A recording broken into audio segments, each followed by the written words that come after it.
Assalamualaikum warahmatullahi wabarakatuh. Alhamdulillahirabbil alamin. Wa bihi nasta'inu ala umuri dunya waddin. Wassalatu wassalamu asrofil anbiya'i wal mursalin wa ala alihi washabihi ajmain. Baik, selamat siang, salam sejahtera bagi kita semua. Alhamdulillah pada kesempatan kali ini kami dari kelompok 6 ya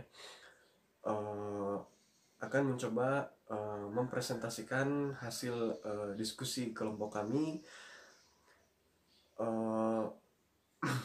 mengenai materi dari mata kuliah profesi kependidikan yang di dalamnya mengenai problematika dan tantangan seorang guru. Baik, sebelumnya izinkan kami memperkenalkan diri terlebih dahulu. Di sini saya sendiri adalah Yoga Herdiansah. Saya dari kelas 2D Pendidikan Jasmani.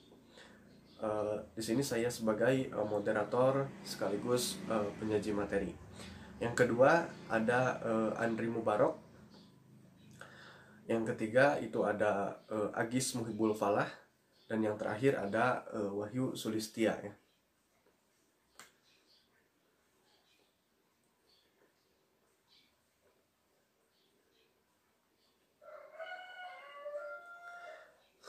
Nah, baik.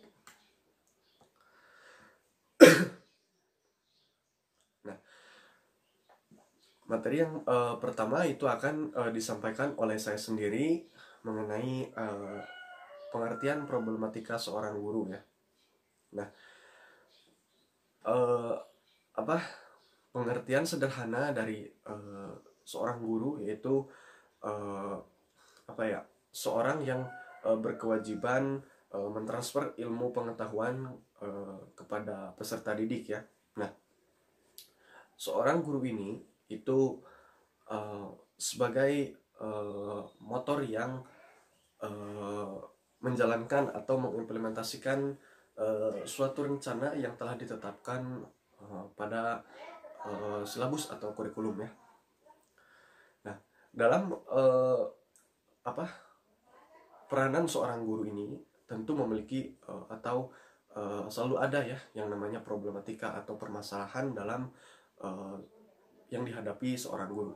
Nah, problematika ini itu merupakan persoalan-persoalan yang dihadapi dalam proses pembelajaran oleh seorang guru yang bertugas untuk mendidik dan mengajar ya anak didiknya itu sendiri hingga memperoleh kedewasaan jasmani dan rohaninya dan mempunyai perubahan pada tingkah laku sehingga terjadinya peningkatan. Nah, dalam kaitannya dalam problematika guru seorang guru ini yaitu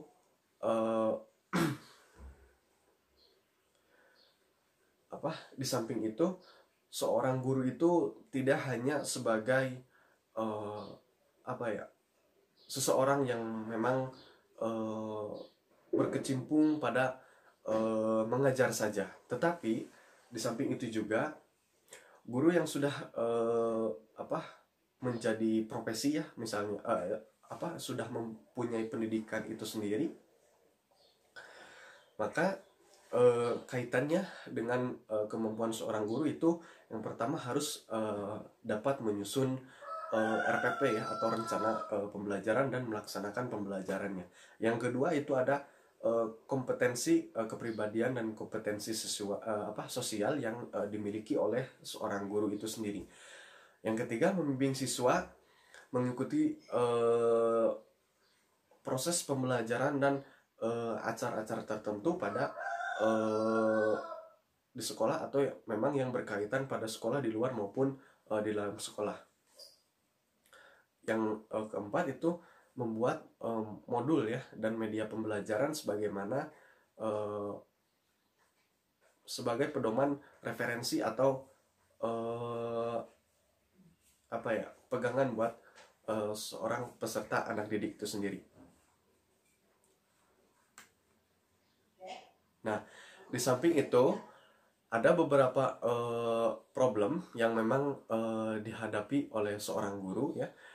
Yang pertama itu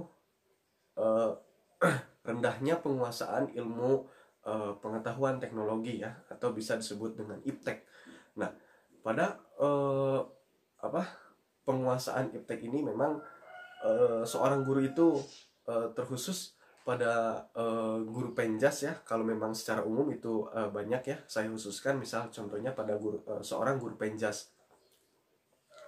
Itu hanya sekedar apa ya?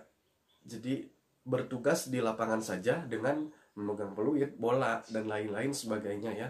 Sebagaimana seorang guru penjas. Nah, tetapi di balik itu juga semakin memasuki era persaingan seperti di zaman milenial sekarang ini, yaitu tentu penguasaan ilmu pengetahuan teknologinya itu harus lebih dikembangkan karena memang sangat berpengaruh. Contohnya dengan situasi kondisi sekarang ini di masa COVID-19 itu pembelajaran dilakukan secara daring. Maka dari itu ilmu pengetahuan teknologinya harus lebih ditingkatkan karena memang proses pembelajarannya pun melalui menggunakan teknologi itu sendiri ya. Nah, dalam ilmu pengetahuan teknologi ini merupakan ancaman sekaligus tantangan yang nyata bagi khususnya dan bangsa Indonesia bangsa Indonesia ya, mungkin secara umumnya pada secara keseluruhan atau globalisasi pada umumnya itu menjaga ekstensi guru di masa depan seperti sekarang. Yang kedua itu rendahnya kesejahteraan seorang guru. Nah, dalam hal ini itu problem yang memang selalu dihadapi oleh seorang guru, itu rendahnya pesangon atau gaji yang diberikan oleh pemerintah untuk seorang guru ya. Nah, ini menjadi mungkin bisa disebut atau bisa dikatakan ketidaknyamanan oleh seorang guru ya, karena seringkali pada orientasi kerja seorang guru dituntut hanya semata-mata mengabdikan dirinya untuk kepentingan atau profesi dan mengabaikan kebutuhan dasar itu tersebut. Nah, yang ketiga itu ada kurangnya minat guru untuk meningkatkan kualitas keilmuan dengan melanjutkan ke jenjang pendidikan yang lebih tinggi. Memang jadi banyak sekali seorang guru yang hanya sekedar sudahlah, misalnya cukup sampai pada jenjang yang sekarang saja misalnya, tanpa tidak memikirkan untuk meningkatkan jenjang pendidikannya itu yang pada yang lebih tinggi. Karena banyak sekali seorang guru yang belum bisa ya, bukan tidak bisa, belum bisa memecahkan persoalan yang ada pada sekolah itu dikarenakan wawasan dan ilmu pengetahuannya itu masih berkurang. Nah, itu salah satu problem yang memang selalu dialami oleh seorang guru. Yang keempat itu rendahnya minat membaca. Nah, dalam kaitannya hal membaca ini memang sangat diperlukan ya oleh tenaga pendidik. Sebetulnya kalau misalnya di secara umum tidak hanya seorang pendidik saja, namun di profesi-profesi yang lain itu tentu perlu ya, karena memang contohnya saja seperti saya sendiri itu setelah kemarin mengikuti sekolah perwasitan, ketika mau diimplementasikan tidak selalu ingat peraturan dan teknis permainan itu seperti apa, maka dianjurkanlah untuk mengulas dengan cara membaca referensi yang memang sebagai pegangan atau pedoman bagi kita. Nah, guru pun sama, jadi harus mempunyai pegangan atau pedoman yang istilahnya itu minat membacanya itu harus ditingkatkan, karena memang minat baca ini bisa menjadikan wawasan kita itu menjadi lebih luas dan pengetahuan pun akan bertambah. Ya, baik. Nah, yang terakhir itu ada guru seharusnya menyadari bahwa tugasnya yang utama itu adalah mengajar ya. Nah, pada problematika ini banyak sekali guru memang yang keluar dari profesinya ya, dari tugasnya. Itu kan di sini disebutkan juga guru itu tugas yang utamanya itu untuk mengajar ya. Namun pada dasarnya banyak sekali seorang guru yang memang contohnya pada sering terjadi kasus pada seorang guru penjas ya, itu suka meninggalkan, atau misalnya pada proses pembelajaran hanya sekedar memberikan bola lalu gurunya itu entah kemana ya, supaya kesannya itu hanya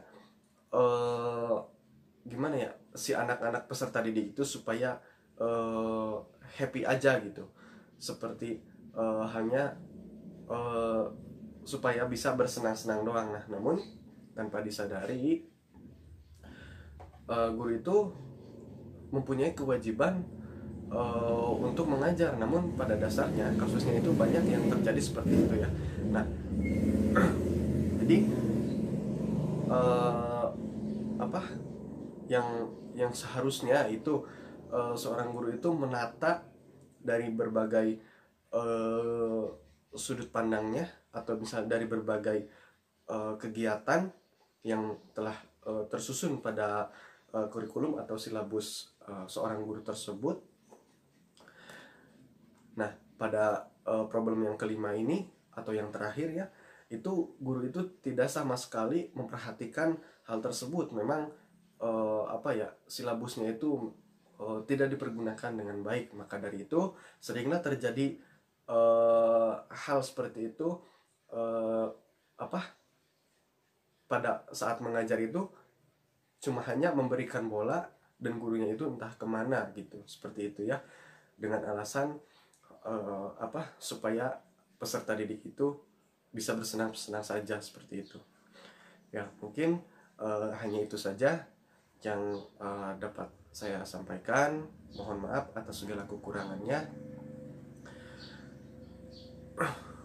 Mungkin dilanjutkan ke sub materi yang kedua, yaitu yang akan disampaikan oleh Andri Mubarok. Kepadanya saya persilahkan. Assalamualaikum warahmatullahi wabarakatuh. Perkenalkan, nama saya Andri Mubarok, NPM 1921911139. Dalam penyampaian materi kali ini saya akan memaparkan tentang tantangan seorang guru. Tapi mohon maaf juga sebelumnya apabila terdapat banyak kesalahan dalam pengambilan video ataupun pemaparan materi, karena saya juga masih belajar. Oke, langsung saja. Tantangan seorang guru. Tugas dan peran guru dari hari ke hari semakin berat seiring dengan perkembangan ilmu pengetahuan dan teknologi. Guru sebagai komponen utama dalam dunia pendidikan dituntut untuk mampu mengimbangi bahkan melampaui perkembangan ilmu pengetahuan dan teknologi yang berkembang dalam dunia masyarakat. Melalui sentuhan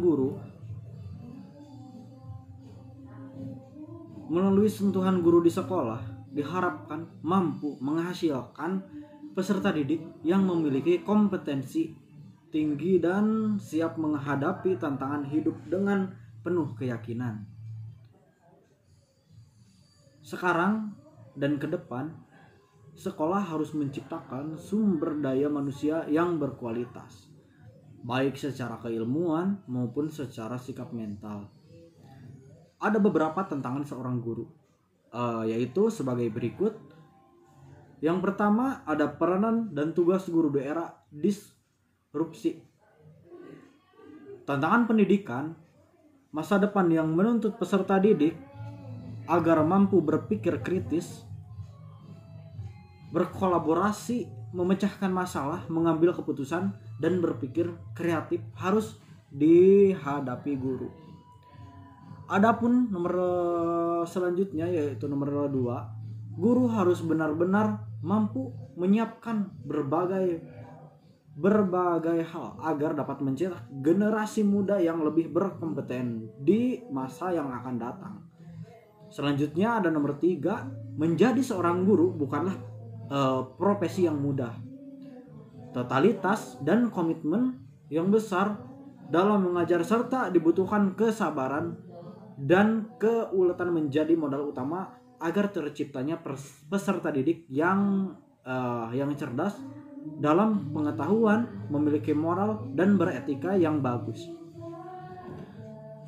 Adapun nomor 4, perubahan yang terjadi dalam Sisdiknas, sistem pendidikan nasional saat ini harus didasari dengan asas kemanfaatan bersama, dengan melibatkan guru secara langsung dalam membuat sebuah regulasi, karena gurulah yang langsung berhadapan dengan siswa di dalam kelas. Perubahan merupakan hal yang sulit dan penuh dengan ketidaknyamanan. Peran guru di era digital seperti sekarang juga rentan tergeser dengan perkembangan teknologi yang sangat pesat. Internet dengan variasi informasi kadang dijadikan acuan utama oleh generasi Z dan generasi Alpha dibandingkan dengan perkataan para guru. Mungkin hanya itu saja yang dapat saya sampaikan. Mohon maaf. Wabillahi taufiq wal hidayah. Wassalamualaikum warahmatullahi wabarakatuh. Dikembalikan kepada moderator. Baik, terima kasih kepada Andri Mubarok yang telah memaparkan materinya. Selanjutnya materi yang ketiga akan disampaikan oleh saudara Agis Muhibul Falah ya, mengenai materi pemecahan masalah yang di dalamnya itu mengenai poin kemampuan dalam memecahkan masalah. Kepadanya saya persilahkan. Assalamualaikum warahmatullahi wabarakatuh. Perkenalkan, nama saya Agis Muhibul Falah dari kelas 2D Pendidikan Jasmani NPM 19219134. Sebelumnya, terima kasih kepada moderator telah memberikan saya waktu untuk memaparkan materi atau menjelaskan sedikit tentang pemecahan masalah. Baik, setiap individu maupun komponen masyarakat harus bisa memecahkan masalah yang dihadapinya. Proses pemecahan masalah tentunya membutuhkan strategi yang pas untuk memecahkan persoalan atau masalah yang dihadapinya. Polya menjelaskan 4 tahap dalam pemecahan masalah. Yang pertama, memahami masalah. Jadi untuk dapat memahami masalah, yang harus dilakukan adalah pahami bahasa atau istilah yang digunakan dalam masalah tersebut. Merumuskan apa yang diketahui, apa yang ditanyakan, apakah informasi yang diperoleh cukup, kondisi atau syarat apa saja yang harus terpenuhi. Nyatakan atau tuliskan masalah dalam bentuk yang lebih operasional sehingga mempermudah untuk dipecahkan. Baik, yang kedua ada membuat rencana penyelesaian. Memilih rencana pemecahan masalah yang sesuai bergantung dari seberapa sering pengalaman kita menyelesaikan masalah sebelumnya. Semakin sering kita mengerjakan latihan pemecahan masalah, maka pola penyelesaian masalah itu akan semakin mudah dipecahkan atau didapatkan. Untuk merencanakan pemecahan masalah, kita dapat mencari kemungkinan-kemungkinan yang dapat terjadi atau mengingat-ingat kembali masalah yang pernah diselesaikan sebelumnya yang memiliki kemiripan sifat atau pola dengan masalah yang akan dipecahkan. Kemudian barulah menyusun prosedur penyelesaiannya. Yang ketiga, melakukan perhitungan. Langkah ini lebih mudah daripada merencanakan pemecahan masalah. Yang harus dilakukan hanyalah menjelaskan strategi yang telah dibuat dengan ketekunan dan ketelitian untuk mendapatkan penyelesaiannya. Yang keempat, ada melihat kembali hasil yang telah diperoleh. Kegiatan pada langkah ini adalah menganalisis dan mengevaluasi apakah strategi yang diterapkan dan hasil yang diperoleh benar, apakah ada strategi lain yang lebih efektif, apakah strategi yang dibuat dapat digunakan untuk menyelesaikan masalah sejenis, atau apakah strategi dapat dibuat generalisasinya. Ini bertujuan untuk menetapkan keyakinan dan menetapkan pengalaman untuk mencoba masalah yang akan datang. Terima kasih. Cukup sekian dari saya. Assalamualaikum warahmatullahi wabarakatuh. Terima kasih kepada Saudara Agis Muhibul Falah yang telah mencoba memaparkan materi dari pemecahan masalah ya, yang merupakan materi ketiga. Dan yang selanjutnya kemampuan untuk bisa berpikir kritis dan kemampuan untuk berkreativitas ya, itu akan disampaikan oleh Saudara Wahyu. Kepadanya saya persilahkan. Terima kasih kepada moderator yang telah memberikan kesempatan untuk memaparkan materi. Sebelumnya perkenalkan, nama saya Wahyu Sista Pratama, NPM 1921911123 dari kelas D. Selanjutnya, kemampuan untuk bisa berpikir secara kritis. Cara berpikir yang harus selalu dikenalkan dan dibiasakan adalah cara berpikir untuk beradaptasi di masa depan, yaitu analisis kritis dan kreatif. Cara berpikir itulah disebut cara berpikir tingkat tinggi, hot high or thinking skills. Berpikir ada hot bukanlah berpikir biasa-biasa saja, tapi berpikir secara kompleks, berjenjang dan sistematis.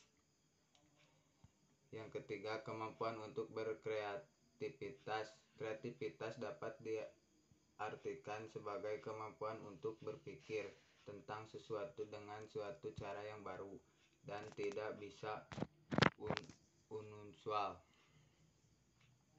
dan menghasilkan penyelesaian yang unik terhadap sebagai personal.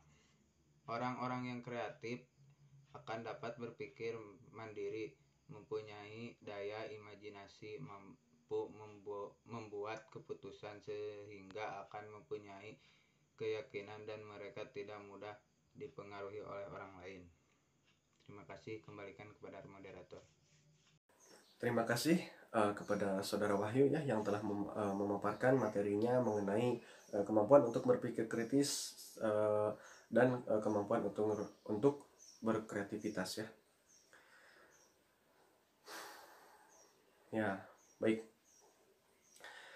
Di sini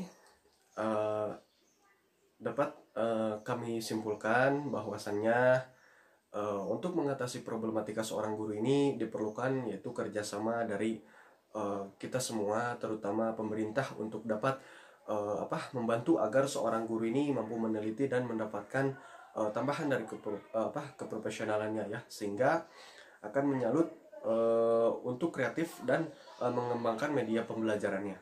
Bila itu semua bisa terjadi, maka kualitas pendidikan kita pun akan lebih meningkat, seperti itu ya.